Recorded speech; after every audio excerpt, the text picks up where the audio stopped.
All right, let's dive deep today into something that has, well, the entire anime world absolutely buzzing. We're talking about the new Akaza Seirai Infinity Castle film from Demon Slayer, obviously.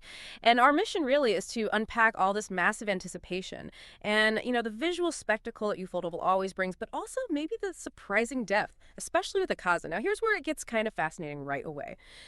This movie, it isn't even out everywhere yet. Just dropped in Japan, maybe a few other spots. But, and this is the wild part, he's already breaking charts in Japan. Like Mugen Train numbers. Yes. Topping Mugen Train over there in, what, less than a week? So that immediate explosion, that tells you something big is happening, right? It's setting the stage. Yeah, and it's more than just, good box office numbers.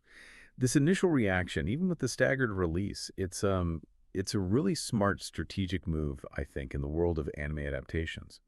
What's really compelling is how Ufotable seems to be using this limited run, almost like building this global anticipation. Kind of proves that a really well done, focused theatrical release can actually boost a franchise's power now, Yeah. even with streaming everywhere. It definitely sets a new bar for how these big anime films can roll out. That's a really sharp point. And when we talk about why people are so hooked, it really starts with Akaza himself, doesn't it?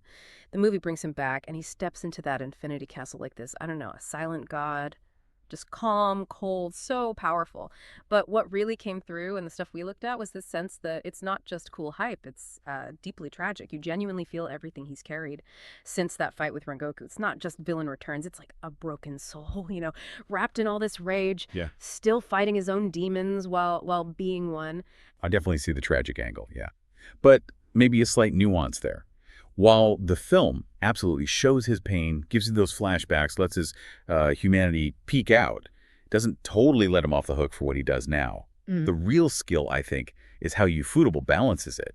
You can empathize with the past him, but you don't fully absolve the present antagonist, which kind of raises that big question for any story, right? Right. How do you make a villain complex without, like, weakening their threat to the hero? It has this richness to Demon Slayer that goes beyond just good versus evil. That's a great distinction, keeping the threat real while adding layers. Yeah. So, okay, with all that going on, the big question everyone asks is always the animation.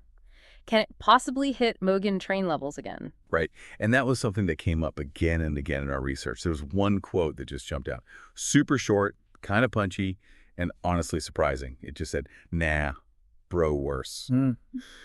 And when you dig into what that actually means, Mm. it's like the highest praise possible, really. It's like Ufotable looked at Mugen Train and didn't just, turn it up to 11.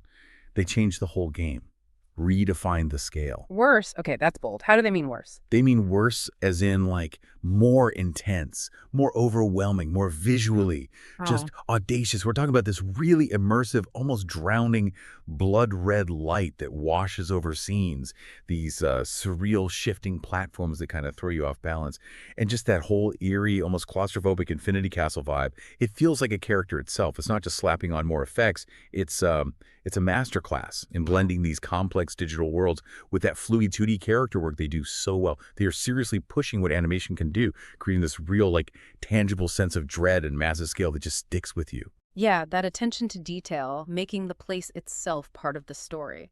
That's their signature, isn't it? And speaking of the bigger picture, the film is definitely not shy about teasing what's next. The material we saw really highlighted the cinematic perfection of that Kokushibo tease.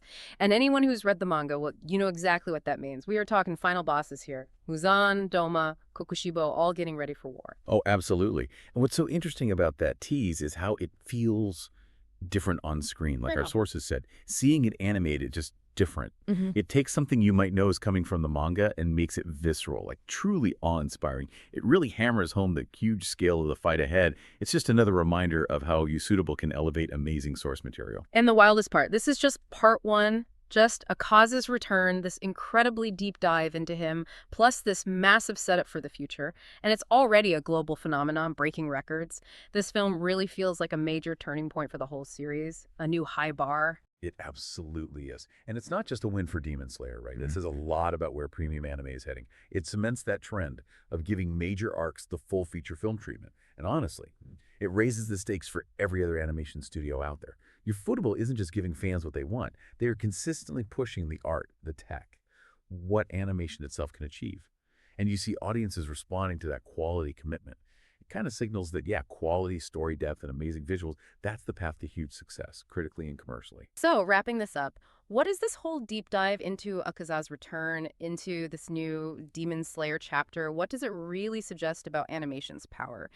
Beyond just the eye candy, what does it tell us about the medium? Its ability to explore these really big universal themes like rage, humanity, that deep internal conflict, especially through a villain's eyes. Definitely something to think about. And if you haven't yet, seriously, go find that teaser for Akaza Infinity Castle. Get a glimpse of this history unfolding for yourself, and keep an eye out for the global release dates. Trust me, you really won't want to miss this one.